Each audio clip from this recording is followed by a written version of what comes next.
Senator Bongo, Mista, magandang umaga sa inyong lahat. Well, syempre po, nalulungkot po ako na para tayong pumunta ng birthday party, walang dumating na bisita. But unlike a party, you can celebrate naman with your closest friends, family. Pero dito po sa hearing, I think we can still be productive, but ayoko naman, Madam Chair, na pagalitan yung present dahil maraming absent. So may I take the opportunity to thank very much Attorney Alexis Medina, Attorney Santiago, Attorney Bernal. Alam namin na pag ganito kabigat yung issue ay may consequences din yung pagsasalita, may consequences yung pag-a-appear. But Madam Chair, I think, more than kind last hearing in terms of not pressing my questions kapag sinabi nilang sub judice.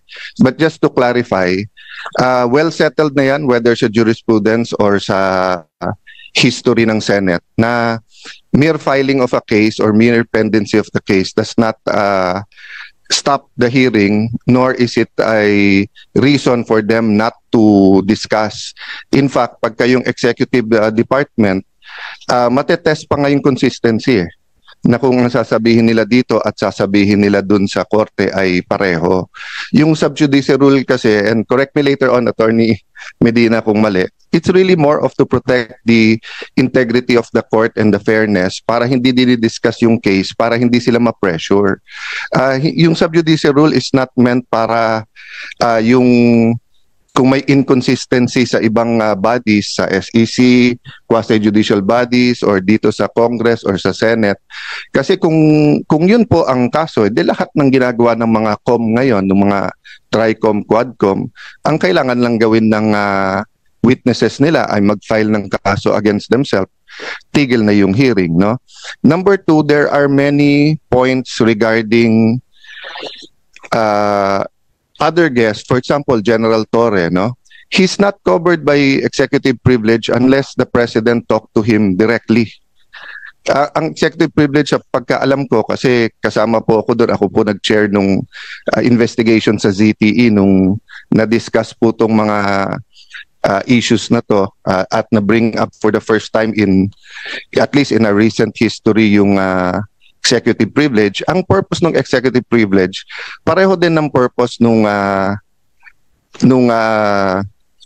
privilege na binibigay, for example, sa journalist, that hindi nila kailangan sabihin kung sino ang kanilang source, or kaya mag-asawa, or yung doktor at pasyente, or abogado at saka kliyente. Ang purpose kasi nun, the client and the lawyer can freely discuss. Ganun din, ang doctor at saka pasyente can freely discuss kasi they will not be compelled to testify, no? Against his client, against doctor. Pero lahat yan meron ding isa pong exception, no? For example, sa doctor, if iaminin sa kanya that a crime is about to happen sa United States, then they are required to say that. So ganun din po dito sa executive privilege. Malinaw sa Supreme Court ruling, you cannot use executive privilege if ang pinag-uusapan may crime ba o wala, or if it's to cover up a crime. At this point, we're not saying there is a crime to cover up, but I will bring up that point right now. So ma'am, of course, under your leadership, and siyempre, may emotions naman talaga si Senator Bongo last time, kayo po. Ako, try ko lang pigilan. Talagang bantay na bantay ako ng asawa ko na huwag uminit ulo last hearing, no? Kausap ko rin ng Senate President na let's check the facts, apply the issues, wag mo nang banat ng banat kasi nga baka hindi natin nakita yung buong video. So having said that, I think lahat naman nahimasmasan, lahat naman po tayo ay nakapag-reflect. So I was reflecting on, and ma'am, pwede ba after this just to show a short video ni General Torre? Kasi ito ma'am, Republic Act number 7438, an act defining certain rights of a person arrested, detained, or under custodial investigation, as well as the duties of the arresting, detaining, and investigating officers, and providing penalties for the violation thereof. May I also akin to court na pagkawala po o hindi pinayagan yung ebidensyang i-offer, dito i-proffer. No? So wala sila, pero hindi ibig sabihin hindi ko pwedeng ilagay sa record yung tanong at baka sa media nila sagutin, baka dito later on. Ang linaw po kasi dito, nakalagay po dito. Okay lang kay Senator Cayetano kasi may chronological presentation. One line lang. At saka si Senator Bato gustong pag-usapan din yung arrest. Sige ma'am. I'll leave just this one line lang para lang hindi mabitin yung train of thought, no. Nakalagay kasi dito, any person arrested or detained under custodial investigation shall be allowed visits by conferences or any member of his immediate family or any medical doctor or priest or religious minister chosen by him or by any member of his immediate family or by his counsel. Okay, hindi ko nahabaan kasi nga ma'am, I'll follow your advice. Ma'am, may penalty po to. Ang penalty nito, any person who obstructs, prevents, or prohibits any lawyer, any member of the immediate family or person arrested, detained, or under custodial investigation, or any medical doctor or priest or minister by his counsel from visiting and conferring privately chosen by him or by any member's immediate family with him, or from examining and treating him. Ma'am, by his choice at any time, I'll go back to the title at saka dun sa nakalagay. Nakalagay dito, hindi lang custodial investigation basta arrest or detained. So he was arrested and detained. So even if magdebate tayo na custodial investigation ba yun o hindi, no? So ma'am, ang ano po dito, ang penalty is imprisonment of not less than 4 years nor more than 6 years and a fine of 4,000 pesos. So, tuwing magpapa-aresto lately, parang ang pinaka-effective si General Torre, di ba? So, nung pina-aresto si Pastor Kibuloy, grabe yung mga nangyari at ginawa, di ba? Nung pina-aresto po si President Duterte, yun naman pinag-uusapan natin, nakita naman natin. Nung nag-hearing po ako tungkol sa tulay na sa Isabela na gumiba, hindi po nag-a-attend si Secretary Bonoan. Sinabi ko lang, kailangan ko pa bang i-designate si General Torre para kunin si Secretary? The next time, nag-attend na siya. So ito, tanong ko ma'am, pag nag-issue tayo ng subpoena at hindi siya mag-attend at kinontempt natin, pwede bang ang utusang kong hulihin si General Torre ay si General Torre? Kasi effective, no? Dinadaan ko lang sa biro, but I think of all his interviews and sa nangyari, this is my last point, ma'am. I'll submit to all my other colleagues. This is my point lang, ma'am. Nanunood kasi yung buong PNP. Nanunood yung mga teachers ng constitutional law, mga estudyante. Nanunood ang mga estudyante ng criminology.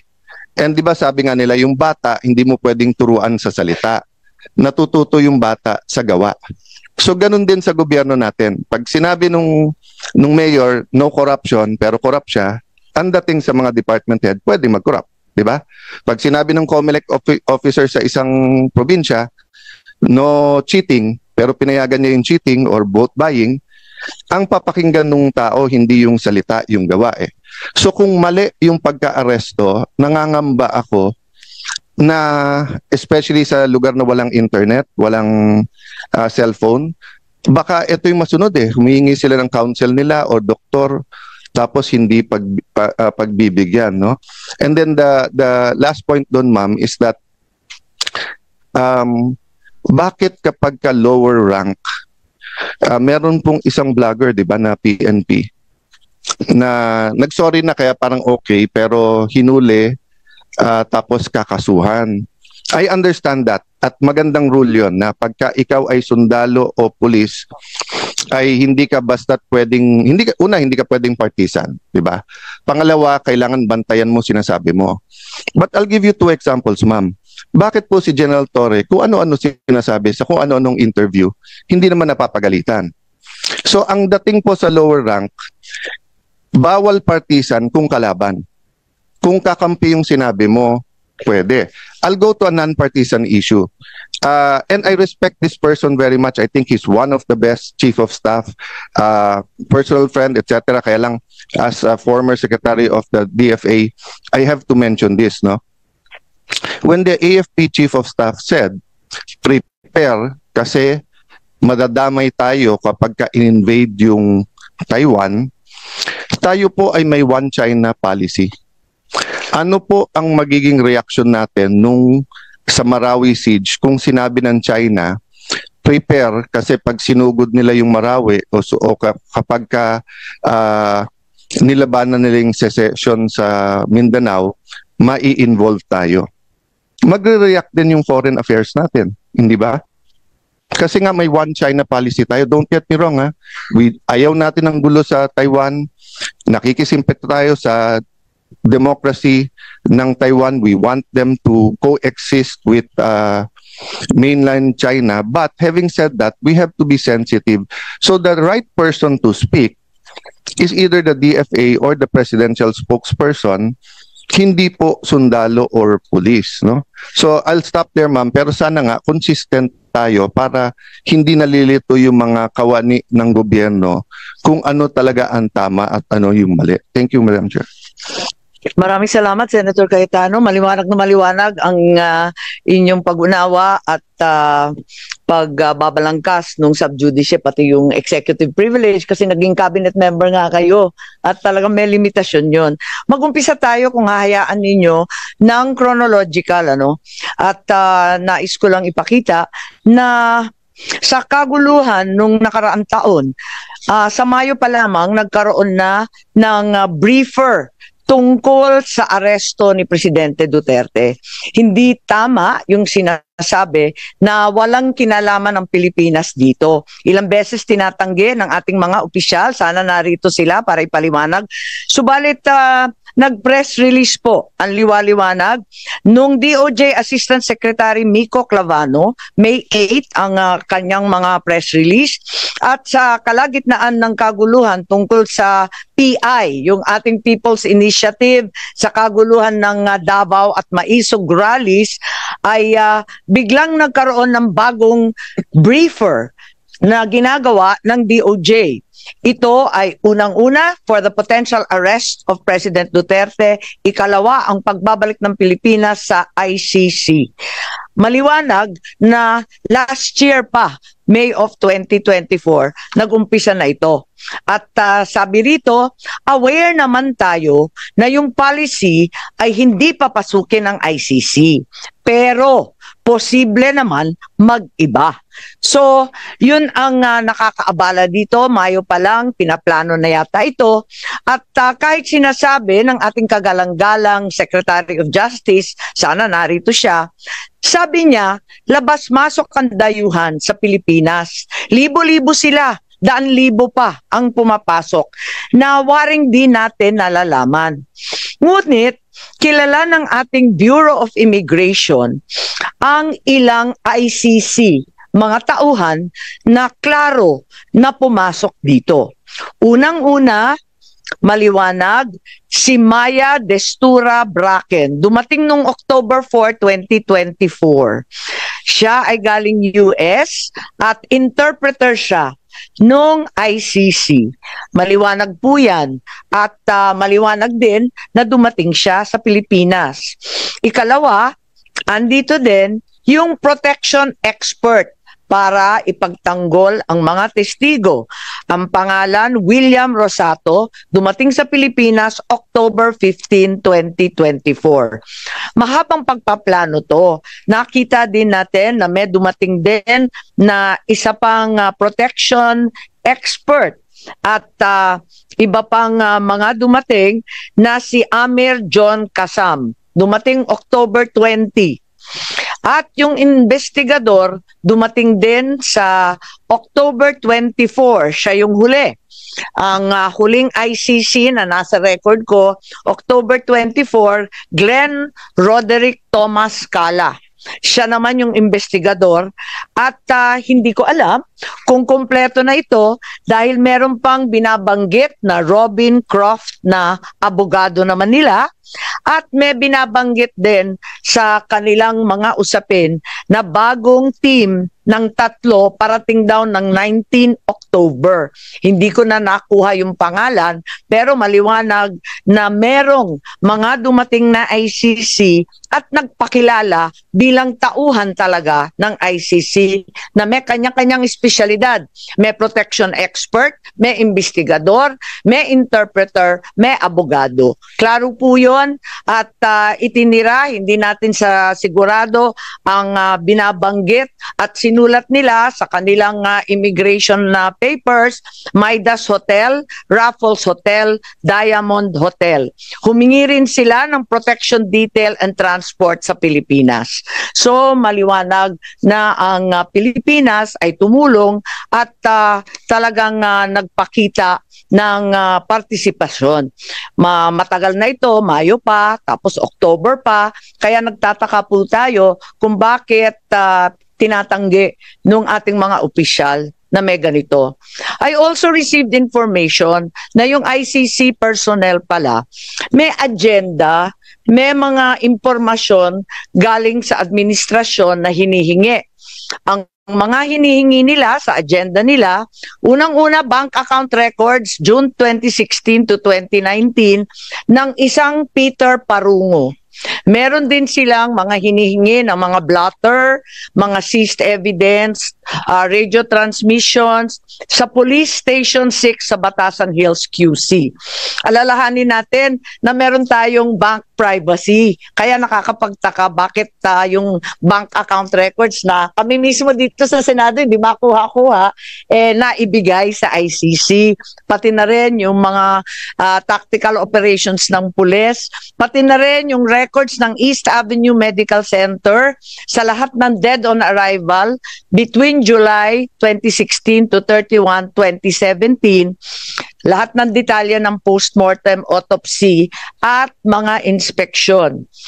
Sana ipapatanong ko to sa ating kapulisan. Sabi nga ni Senator Cayetano, hindi naman yan sakop ng executive privilege pagkat hindi naman cabinet rank. Pero wala sila rito. Bakit nila ipagkakaila ito samantalang fully recorded naman ito? Ang liwaliwanag naman ito. Wag na tayo magbulahan. Tapos, itong agenda na sinasabing hiningi, siya rin ang lumitaw sa application for warrant ng ICC prosecutor. Sa madaling sabi, ang kaso sa ICC base sa ebidensyang binigay ng pamahalaan ng Pilipinas. I am asking these questions, I cannot help but wonder, while the administration has been claiming it did not help the ICC, why the prosecutor in his application for the warrant of arrest for PRRD cited the following documents as part of the evidence. Ito na nga, yung paulit-ulit nilang pinagmamalaki, dokumento ng PNP at ibang department, ang drug watch list maintained by the law enforcement, financial and bank records, forensic evidence na nanggaling sa PNP. Mahirap kunin itong mga katibayan na ito. Kahit mataas na opisyal, katulad ng senador, naghahagilap kami ng ganito, wala kami makuha. Paano nakuha ng ICC prosecutor kung sa mga salita at deklarasyon ng ating administrasyon ang sinabi, it will not lift a finger to help the ICC. Bakit? Verbatim. Lahat ng hiningi nila, nakarecord sa agenda, yan din ang lumitaw na katibayan para sa warrant of arrest. Even if we were to assume that there were members of the PNP who helped the ICC prosecutor in an unofficial capacity, why were these not detected by our intelligence officers? I find it very hard to believe. Malaki po ang budget sa intelligence. Tignan po natin. Ang NSC, sana nandito si Secretary Anyo. Limpak-limpak na salapi ang ginagastos ng Pilipinas sa OP, NSC, DND, AFP. Ang Philippine Army may hiwalay, Air Force may hiwalay, Navy General Headquarters. Lahat ito hindi nila nalaman. Parang naman mahirap intindihin. Totoo ba na right in front of their faces, hindi naman nila nakita lahat ito? Mahirap talaga paniwalaan. At eto pa, meron na din tayong case build-up na narinig. At andito tayo, yung case build-up ng DOJ. Kanina, nag-umpisa tayo doon sa briefer. Mayo pa lang yon. Pagkatapos ng briefer, nagkaroon ng maliwanag November 4, Department Order ng DOJ na nagtatatag ng task force to investigate, create a case build-up, and file the appropriate criminal charges. So, klaro na yun. And sana, andito yung DOJ para sabihin kung yung task force nga ba in-interview sina Senator Laila De Lima noon, Attorney Colmenares, and Commissioner Palpalatok. Yan lang ang gusto natin malaman. As a matter of fact, may nakita tayong bago. March 6 nitong taon na to, may memo ng accomplishment report nitong case build-up na to na humihingi ng additional 90 days. Kasi ang sabi nila hindi pa daw sapat, hindi pa daw klaro, hindi maliwanag. Humihingi sila nung umpisa ng nakaraang buwan, 90 days pa sana. So, sana yung DOJ i-confirm nila. There already was a legal team. In fact, there is an allegation na pati private legal team magbabayad sila para mag-draft ng complaint for murder against those responsible for the death of 3 nationals in the Davao prison. Kung may case build-up, may draft of the complaint, why did we still have to cooperate with ICC and Interpol? I wanted to verify kung totoo nga na yung DOJ pinagtatanggol yung ICC jurisdiction in the cases before the Supreme Court. It appears that the DOJ is arguing there is no investigation or prosecution in the relevant EJK cases. But in fact, sila mismo may task force, meron ng report, may hinihingi na ng mga private lawyer, meron na ring Quadcom sa Kongreso, merong Senate Blue Ribbon Committee.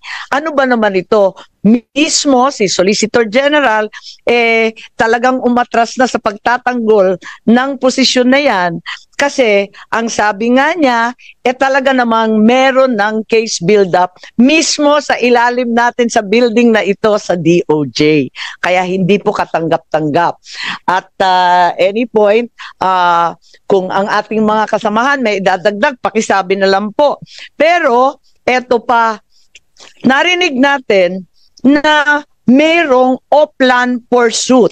Pakita na lang na inaamin at pinagmamalaki ni General Torre. Sabi niya, hindi ito spur of the moment. Huwag kayong maniwalang spur of the moment dahil matagal ko nang pinaplano ang Operation Pursuit. Ayan. Sige. Pwede natin ipakita. Ayan. Laksan lang po yung volume. Laksan lang natin yung volume, please.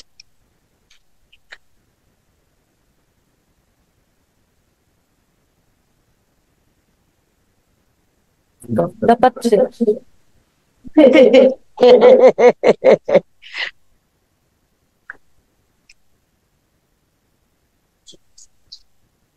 Sige.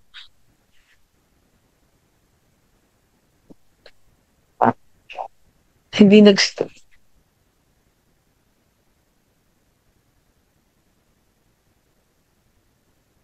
Attorney Dana, yung ating technical please, napakahina naman ng volume natin.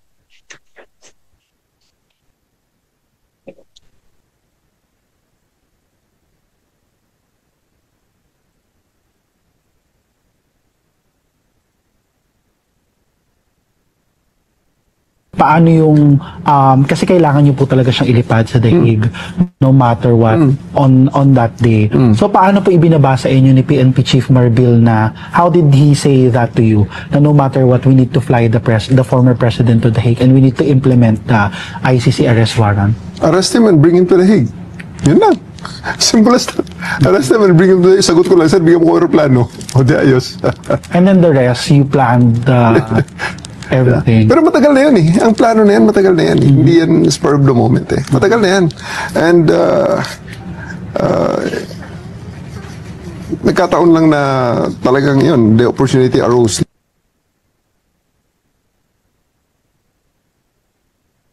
Ayan, maliwanag, may Operation Pursuit, sabi nga ni General Torre, matagal na yan. Hindi yan spur of the moment. Inutos ni General Marbil, ang Chief PNP, and the operation was planned as early as January 2025. So hindi natin pwedeng sabihin na madalian at waring nakita ko bit-bit ni General Torre nung pumunta siya dito sa first hearing dahil pinagmamalaki nga niya na napakakapal nung plano niya. Ang Oplan Pursuit 80 pages. At maliwanag na ang PNO had prepared a secret plan, Oplan Pursuit, to detain PRRD, including scenarios of arresting him either in Manila or Davao. It also contained maps of properties of the former president, his partner, his allies, with arrows labeling the nearby streets where the PNP could access the property. Sana hihingi ako ng kopya nitong 80-page plan called Operation Pursuit. At gusto ko rin sana malaman, katulad ng sambayanan, kung kailan nag-umpisa to. Dahil obviously, itong Operation Pursuit was concocted weeks, if not months before March 11. Panay ang sabi nila, nagulantang daw sila nung dumating nung March 11 ng umaga. Pero mukhang hindi naman yata totoo to. Hindi naman yung Interpol o yung diffusion notice na dumating ng March 11 ng 3 a.m. ang nag-umpisa nitong lahat.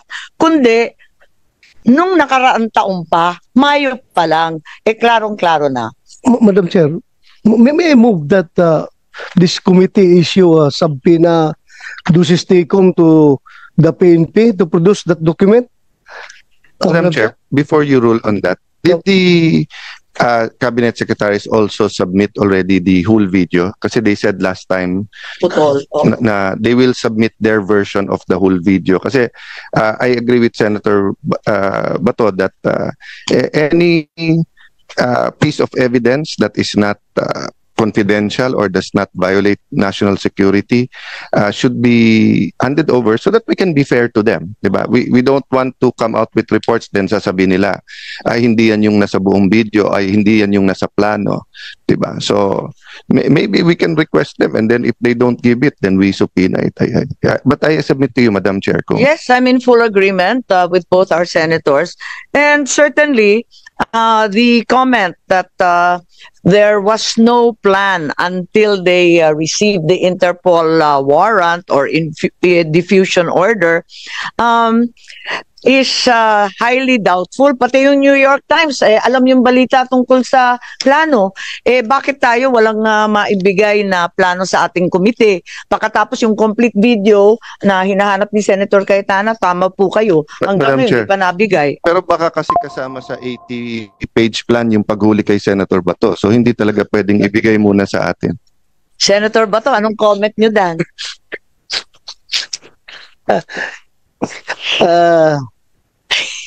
I'm waiting. Magkapit bahay tayo an exhaustive plan, 80 pages. Then the administration was already anticipating the application for a warrant of arrest and the issuance bore off. It's also apparent there was some kind of communication and coordination with the ICC. It's well known that some officials of the DOJ, as well as high-placed officials from other departments and from other branches of government already visited The Hague and perhaps even met the president of the ICC in Japan. So we are very deeply concerned about this contradiction in the claims. Kasi ang liwaliwanag na may communication and coordination na, tapos may sinasabi pang mga official channel through DOJ sa The Hague, backdoor channel. Bakit tinatago pa ng gobyerno? Tapos na to Tapos na ito, hindi na siya national security issue. How could the administration have known for weeks, if not months, in advance that the ICC will issue a warrant of arrest if, as claimed by the Secretary of Justice, the country Secretary was not communicating with the ICC. Parang hindi ka panipaniwala. Na gulat naman tayong lahat. So Madam sana yan klinaro nila. Yes, Senator Cayetano. On your point that feel free to interject, just on the point of ongoing investigations, o may kaso ba? I was really deeply disturbed and shocked when Secretary Boying Remulla told us that lahat nung this is my words, so I will refer to the record naman sa eksakto niyang sinabi at yung terminology, but sabi niya, Senator Bato, nung huling hearing, na parang lahat, and you might want to refute that if you have information, but sabi kasi niya lahat daw nung wrongful death pa yung ginamit niya, ay wala daw record, walang blatter, wala daw talaga.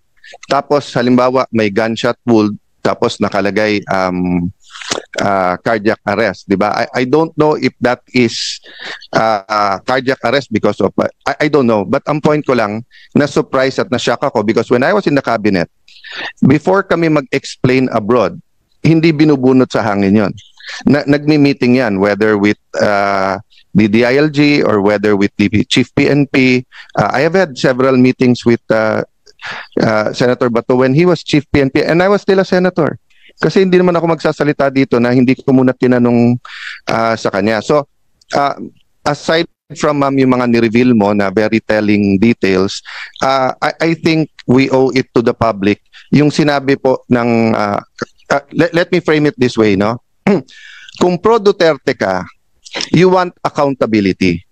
Yes, but we want accountability here in the Philippines at yung tamang process. Kasi two wrongs does not make a right. If you are anti-Duterte, you also want accountability. But you also want to do it right. Because two wrongs doesn't make it correct. Meaning, kung ma-dismiss yan sa ICC o kaya mag-change ng administration, balik na naman. So, whether you're pro or anti-Duterte, we want the rule of law, gusto natin tama. Last point lang, Madam Chair. Yung chilling effect, di ba? So kapag yung pinag-uusapan whether yung warrant arrest sa mga cyber libel or, tignan nyo po ilang taon na ba? 2016, 2025. 9 years ko nang kadibate si Senator De Lima, just like some others of us, former Senator De Lima, 9 years, di ba? 9 years na. Usually, yung usual, 30,000 yan, 16,000. So nagsasagutan kami sa issue. First time na nagdebate kami 2-3 weeks ago, ang una niyang sabi, dapat yan si Cayetano kasama sa ICC. Di ba? And then after that, naglabas sila ng redacted. And then mayroon ding iba, like former Senator Tria. Marami pang susunod dyan.